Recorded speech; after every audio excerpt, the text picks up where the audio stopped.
He is the mass murderer. And you asked me before what I felt about Jim Jones. I think he's a monster. Welcome to Watch Mojo. And today we're looking at the times people hid their true, darker sides from everyone. Bernie Madoff's fraud was not a complex fraud. It involved simply taking people's money, telling them he was going to invest their money, and he never did. Lou Pearlman. He was the man behind some of the biggest boy bands ever, including two of the biggest juggernauts of all time. From running a blimp company to creating and managing a series of bands, including the Backstreet Boys and NSYNC, Pearlman seemed like a figurehead for breaking entry barriers into the music industry. However, that turned out to be far from the whole story. Pearlman was soon issued lawsuits by most of the talent under him. The Backstreet Boys struggled financially and had to split $300,000 between them, while their sixth member, Pearlman, took millions. They said they began to feel like indentured servants. It was then discovered that his transcontinental company, which claimed to own an airline, restaurants, and more, was nothing but a Ponzi scheme that stole hundreds of millions. I think he became aware of his ability to have people trust him sort of in a haphazard way. Once he became aware of that, he wasn't afraid to use it further. In 2008, Pearlman was sentenced to 25 years in jail and passed away in 2016. Jimmy Savile. Many people in Britain are questioning how his behaviour went unchecked for so long, and the scandal is infecting his main employer, the BBC. For decades, he was one of the most famous presenters in the UK. Due to hosting Jim'll Fix It, which had children getting their wishes answered, and his passionate charity work, Savile was highly respected by fans, celebrities, politicians, and even royalty. This trust gave him access to schools and facilities where vulnerable people were. Instead of helping them in their time of need, Savile did the opposite. As he forged a reputation as a tireless fundraiser, as he was knighted by the Queen and the Pope, he was, it now seems, leading an appalling double life. In 2012, a year after his passing, allegations about Savile abusing many people came out, as well as an apparent cover-up by authority figures. This seemingly open secret was now exposed to the public. Operation U-Tree was launched by the police, which discovered hundreds of victims of the disgraced presenter. We've now had 161 calls to our helpline. The police are now pursuing 340 separate lines of inquiry. Elizabeth Holmes. In 2015, she was named by Forbes as the youngest and wealthiest self-made billionaire woman in the US. Holmes had created the company Theranos, which claimed to have pioneered a less invasive method of testing blood. You founded this company 12 years ago, right? Tell them how old you were. I was 19. The college dropout was everywhere, and her passionate support of getting women into STEM occupations boosted her positive profile further. Shortly after the Forbes announcement, allegations about Theranos' methods were exposed. The biggest problem was going live with blood tests that didn't work or that worked only part of the time. The group was accused of employing devices used by other companies for testing, as the accuracy of their Edison machine was questioned. Theranos had raised millions on the misinformation that their device was revolutionary. In 2023, Holmes was sentenced to more than 11 years in jail and was fined $452 million for fraud. Today, she entered the minimum security federal women's prison camp located in Bryan, Texas, leaving behind 2 children, the youngest just 3 months. Pablo Picasso. He was a genius, and I rarely use that term, but he was also a total bastard. When an artist becomes as legendary as Picasso, many assume that they were a good person. On the surface, the Cubist movement co-founder seemed to fit the bill. Some who knew Picasso described him as a saint. However, others have far less complimentary descriptions. An artistic genius who revolutionized modern art, Picasso has also been described as violent, jealous, perverse, and destructive. Even his granddaughter, Marina Picasso, said that once he'd got what he wanted from women, he'd throw them away. Many partners and muses in Picasso's life have spoken about the abuse they sustained at his hands. One of his partners, François Gillot, wrote a book in '64, Vivre avec Picasso, which described him really like a monster. This included burning a cigarette on an ex's face in a jealous rage, having a relationship with a minor, and having affairs. His legacy now includes causing several partners and family members to suffer from mental health issues. Thomas Edison. With his name attached to over 1,000 patents in the US, Edison is considered one of the most prolific inventors and someone who helped modernize the world. He even started the first industrial research laboratory. But Edison seemingly took credit for work that may rightfully have been done by others. I'm Thomas Edison. I invented the light bulb.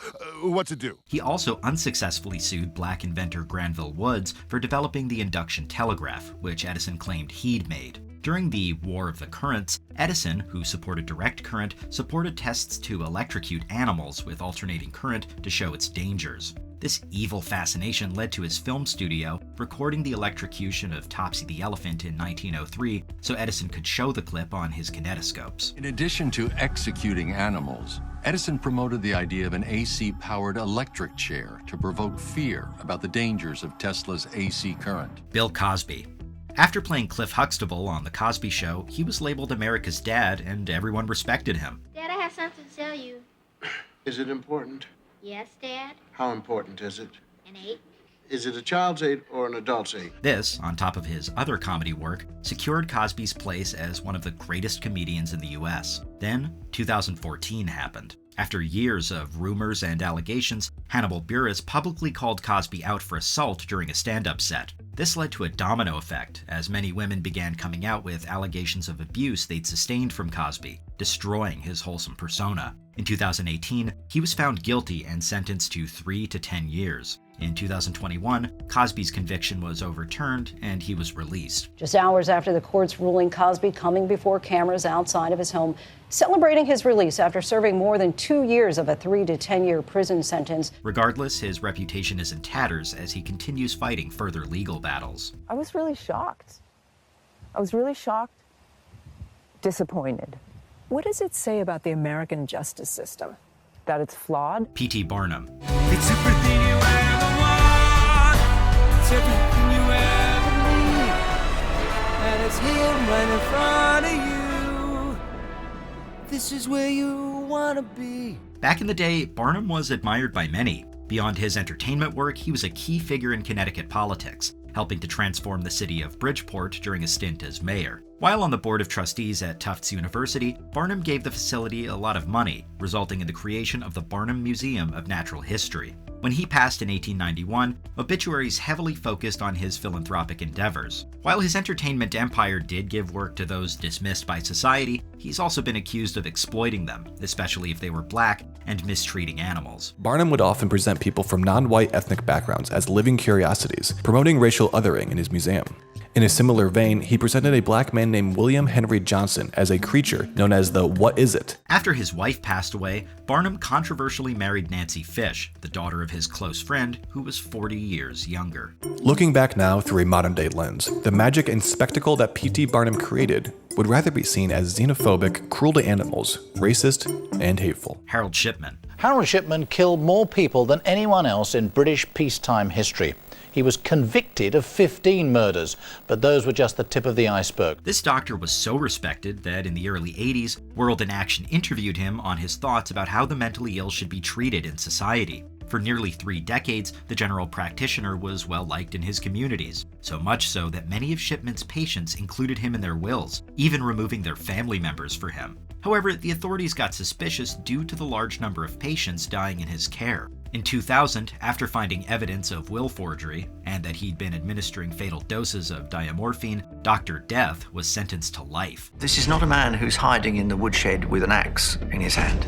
This is a man who is pretending to be helpful and consoling and compassionate. He took his own life in 2004. The Shipman inquiry investigation concluded in 2005 that the doctor killed 284 people. Remember that Dr. Shipman has always denied committing any murder whatsoever. It's always vehemently denied that. However, for everybody, so that he dies a convicted person. Bernie Madoff. Bernie Madoff's fraud was not a complex fraud.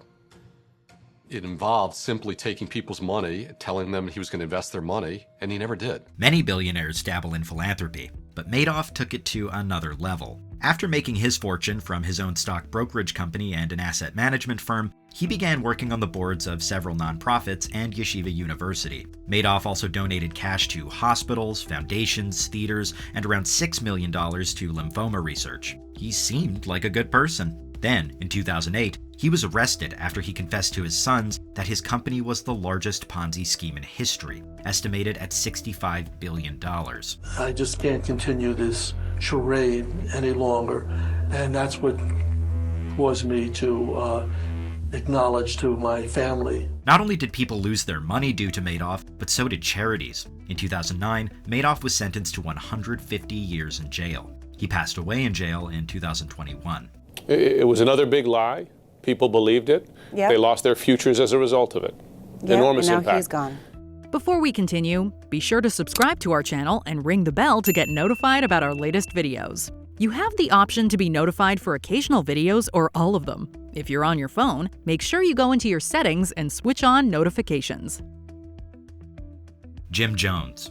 Growing up in poverty and experiencing kindness from neighbors, Jones seemingly wanted to emulate that in his adulthood. He could rail. I mean, he could just light up. I mean, his whole body punctuated what he was saying. In 1955, he founded his own new religious movement, which would become the People's Temple, promoting racial equality and incorporating Christian and left-wing ideologies. After moving to San Francisco, California, the group worked with activists and charities. Yet, when accusations of abuse in the temple began to emerge, Jones relocated his movement to Guyana and created Jonestown. In 1978, while investigating dark claims about the commune, U.S. politician Leo Ryan and 4 others were fatally shot. Seeing his temple about to come crashing down, Jones ordered mass ingestion of a cyanide-laced drink among his followers, causing 918 people to perish. He is the mass murderer. And you asked me before what I felt about Jim Jones. I think he's a monster. What other infamous people who hid their darker selves did we miss? Let us know below.